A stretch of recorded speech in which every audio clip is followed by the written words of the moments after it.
ପୁବୁସାହି ବରା ବାଘମାରୀ ଖୋର୍ଦ୍ଧାରୁ ବାଘମାରୀ ଗଲାବେଳେ ବାଟରେ ପଡ଼ିବ ପୁବୁସାହି। ଏଇଠି ବରା ହେଉଛି ମସଲା ବରା ଫେମସ୍।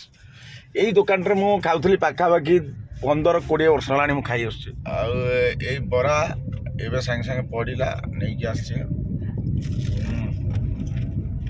ମଜା ତା ସାଙ୍ଗରେ ଟିକେ ଲଙ୍କାଟା ଖାଇବ କି? ଲଙ୍କାଟା ଦିଲ ହଁ ଲଙ୍କାଟା ଦେଲ ସୁଟିଂ କରିଦେବା।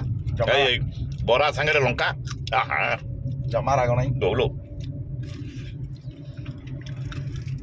ରୋଗ କିଣିବା ଜିନିଷ ଖାଉଛୁ ଆମେ ରାତିରେ ନେଇ ଆସି ବିଶ୍ୱ କଥାରେ ବର୍ତ୍ତମାନ ଲଙ୍କାକୁ ଦେଖନ୍ତୁ ବରା ପୁବୁସାହି ବରା ସେ ଲୋକ ନାଁ ମନ ନାହିଁ।